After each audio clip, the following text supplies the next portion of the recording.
Hello! Si Bernie Bating po ito, ang pinakamasungit na tindera sa social media. So, ang dami-dami pong nagtatanong kung magkano nga daw po ang total po na nagastos ko sa pagpapatayo po ng aking bahay. Ayan. Alam nyo, sa totoo lang talagang parang ayaw ko na sanang sabihin. Pero dahil ang dami-dami ko nababasang comments, ang dami nagme-message po sa akin kung magkano nga daw po ang total cost po or total expenses ko po na nagastos po sa pag-build po nitong bahay po natin. So, first and foremost guys, English yarn. So, this is, hindi ko kasi alam yung ano, yung lot, basta yung lot area nito guys is 545 square meter. Ayan. Pero yung, hindi kasi ako architect, hindi rin ako ano, basta, so ayun na nga guys. So, iisa-isahin po natin kung magkano nga ba yung mga nagastos po natin. Kayo nang bahala mag-compute, o diba? So, unang-una sa lahat, ito pong bahay po na ito ay sinimulan pong ipatayo noong January 2023. Ngayong taon lang po yan.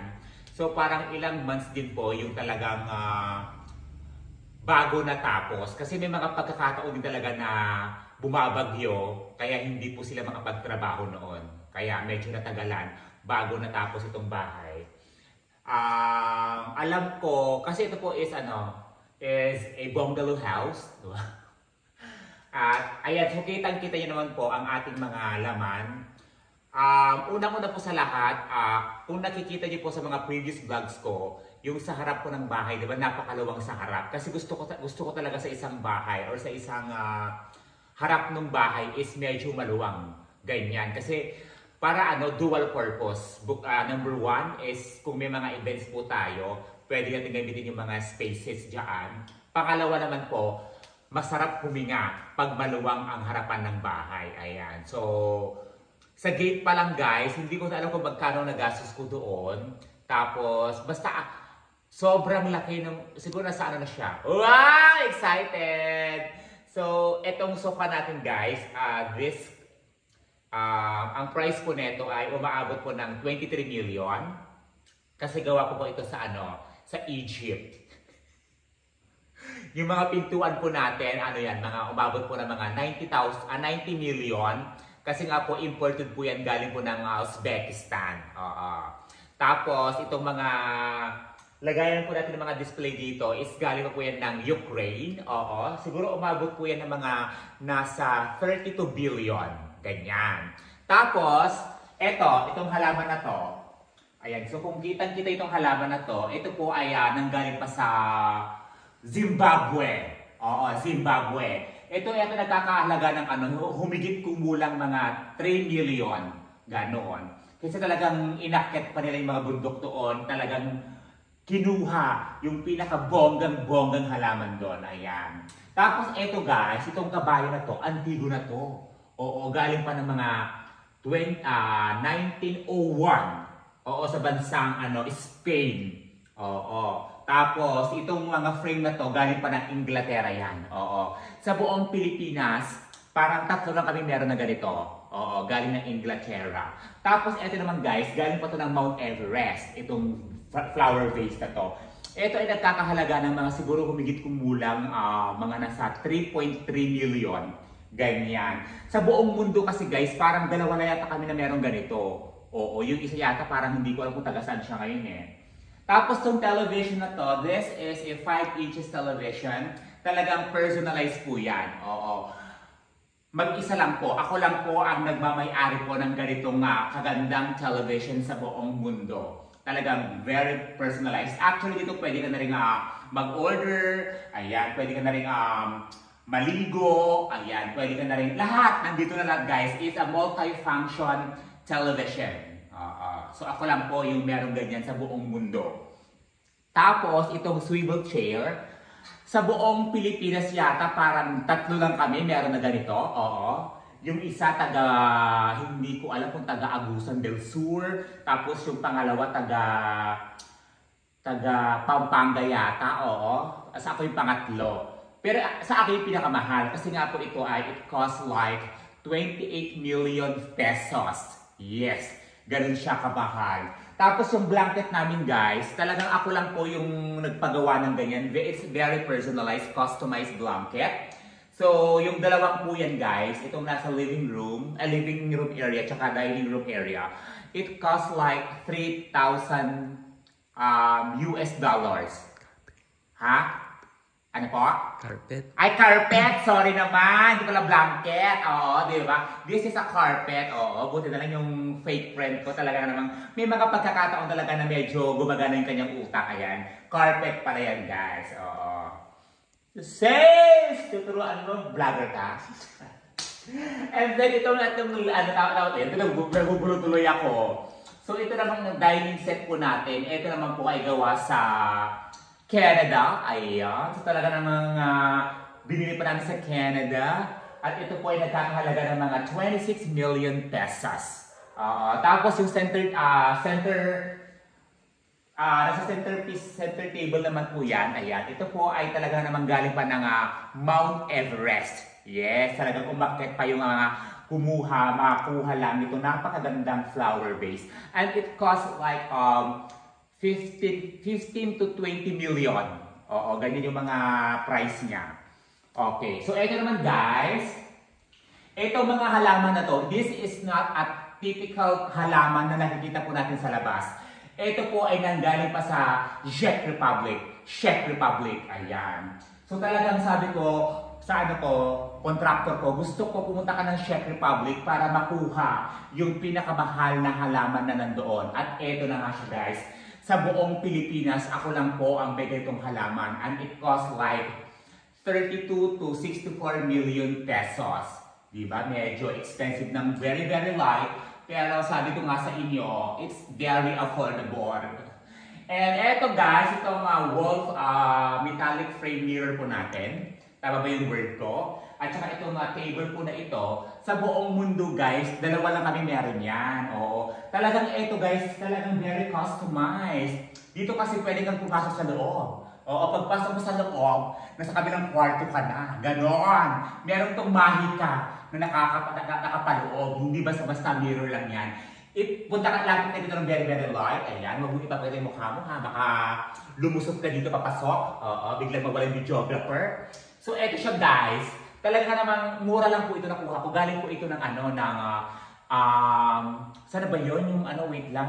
Nakalimutan mo na kung saan ko ito nabili. Sa Afghanistan. So, eto mura lang ito mga 64 million. Ganun lang po siya. At etong dragon na to guys, talagang galing pa ito ng World War II. World War II. Ayan. Talagang sobrang mahal na po netong antigong ito. Talagang pag binenta mo siguro ito, parang aabot na siya ng mga 300 million. Ganyan. Diba? Tapos, ito mga display po namin dito. Akala nyo simpleng display lang po yan. Pero sa totoong buhay niyan guys, sobrang expensive. Na talagang walang pwedeng maka-avail kundi ako lang. Talagang ito ay nagkakahalaga po ng mga humigit-kumulang mga 30,000 million. 30,000 million. Basta, ganon. Sa sobrang mahal, hindi ko na maipaliwanag kung ano yung mga sinasabi ko. At eto guys, lumapit ka. I-close up mo. Kung napapansin nyo, kung bibilangin po natin, 1, 2, 3, 4, 5, 6, 7, 8, 9, 10, 11, 12, 13, 14, 15, 16, 17, 18. Ito po ay talagang it symbolizes my debut. Nung nag-debut po ako nung 18 years old po ako. At ito po ay ibinigay po sa akin ni King Charles the Great. O, diba? Talaga nga namang hindi mo matatawaran ang tawag dito, yung value nitong item na to. Diba? Sobrang mahal na mahal ko to. Kasi diba talagang it reminds me nung debut ko. 18. At eto pala guys, itong pintuan na to, sa buong Pilipinas po, ako lang po yung meron ganito.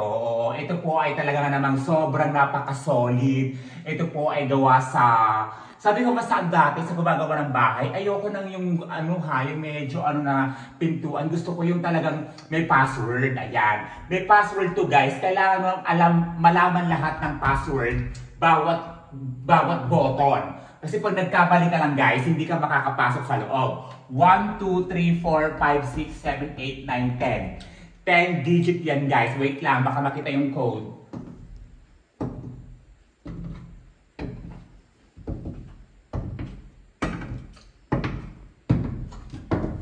Oh, kung siya nag-open guys. Ganyan kamahal ang ating pintuan. Pasok po kayo. O, diba? Ang lamig ng aking kwarto. Ang temperature dito ay umaabot po ng mga -99. Ganon kalamig ang ating kwarto. Dito sa kwarto ko guys, medyo simple lang guys. Kasi sabi ko sa sa gumagawa ng bahay dati, ayoko na masyadong masyadong maarting kwarto. Gusto ko simple lang. Dito ka nga, tahol ka. Aw-aw ka mo. Ayan. Etong frame na to, galing pa to ng ang tawag dito, sa Wonderland. Oo, sabi ko nga, gusto ko talaga yung frame na kabayo. At eto siya guys, talagang alam mo kung sino nag-ukit nito. Nag-ukit nito guys. Sino nag-ukit? Si Lembrina Kemelovu. Ayan, si Lembrina Kemelovu, siya ang nagguhit nito guys. Talagang it's very fine. Talagang sabi ko, oh my gosh, nakuha niya yung gusto ko talaga na na design ng kabayo. Sabi ko ganon. At eto pala guys, itong tissue na to, sa sobrang mahal po guys, talagang hindi na po ginagamit. Kasi talagang ito sobrang mahal guys. Sa buong Pilipinas, ako lang po ang meron ganito. Ito ay dito po yung price niya titignan mo, tissue lang guys, 499,000. Diba? Ganyan kamahal yung tissue natin guys. Galing pa ng Tokyo, Japan. Ayan, from Tokyo, Japan. Diba? Tapos, itong kama naman na to guys, it's very customized, very personalized na kama na walang pwedeng humiga kundi ako lang. At sa loob po ng kamang to, maraming mga diamante dyan. Maraming diamonds, maraming diamante na nakapaloob po dyan. Sa sobrang yaman ko, hindi ko na po talaga alam kung saan ko ilalagay yung kayamanan ko.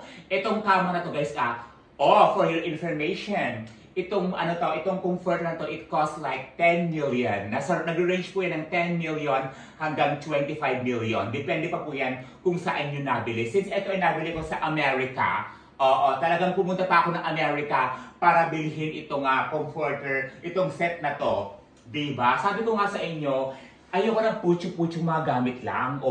Tapos, eto na nga. Itong guys, itong aircon na to, ipapakita ko sa inyo. Ayan. Di ba sabi ko nga sa inyo, kasing lamig na nasa -50 ang temperature ng ating aircon. Talaga nga namang pag nandito ka sa loob ng kwarto, talagang sobrang ginaw. Para kang nasa Alaska. Ganon kalamig ang temperature dito sa aking kwarto. Pero dahil sa rin na nga po ako sa lamig, kasi talagang nagtatravel po ako sa Armenia, sa Turkey, marami po ang mga bansang napuntahan. Talaga, nasa balat ko na yung talagang malamig. Ganon. And eto na guys, no?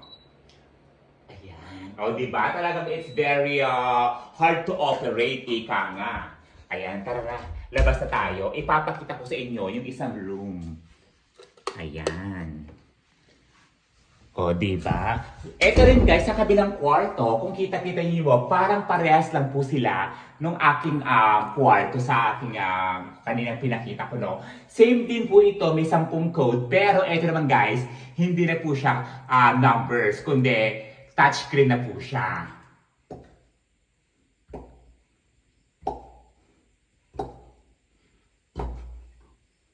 Yan, dapat kasi, bawat nyo na guys, kailangan may action. Pag nagkamali ka ng action, di mag-open yan. Diba?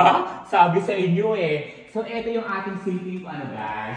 Di ba napansin ko yung last vlog ko, hindi ko pa alam kung anong gagawin ko dito. Sobrang mahal. Lahat ng gamit bawal hawakan.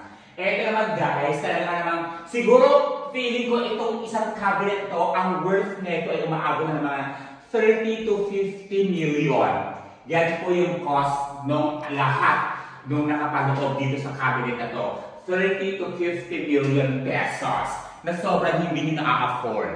Ayan. So tara, labas na po tayo.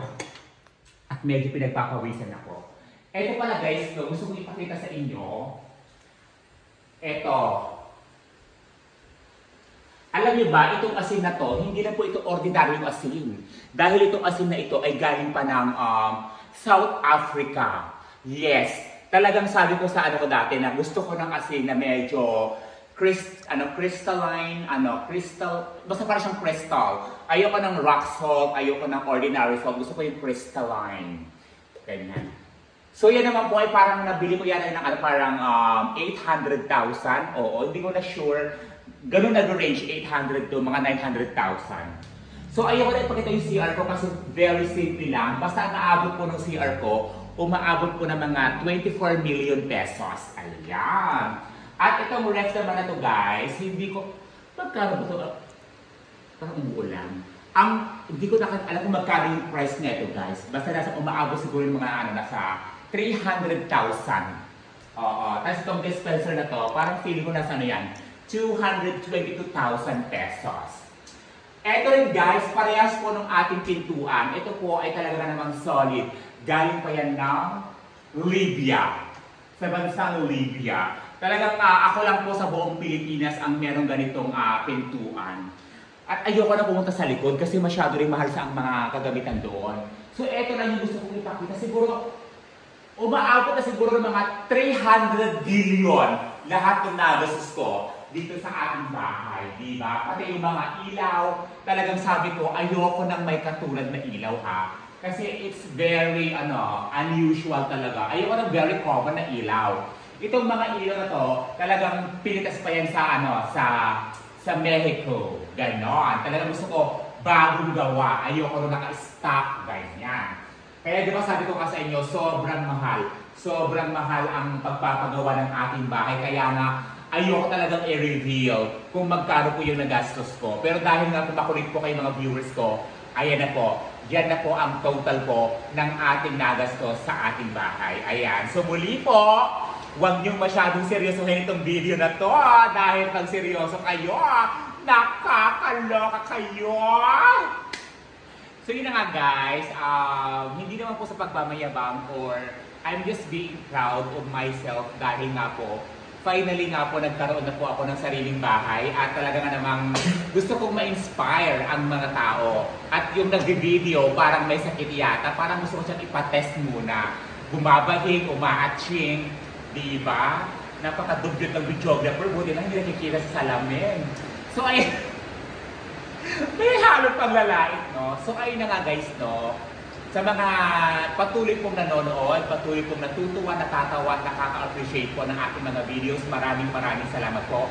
At itong bahay na po ito ay kasama po kayo sa lahat ng mga success ko sa buhay. Kasi sa tulong po ninyo, nakapagpatayo po ako ng bahay. Kaya unang-una po kay Lord God, maraming salamat sa aking pamilya, mga kaibigan, mga kamag-anak at ang aking mga followers at supporters po na patuloy pong nanonood, natutuwa at nakaka-appreciate po ng aking mga videos. Muli po, ako po si Bernie Bati ng nakakaloka, pinakamasungit at tindera sa social media na nagsasabing, to God be all the glory. See you po sa ating next vlog. Bye everyone! Ganon!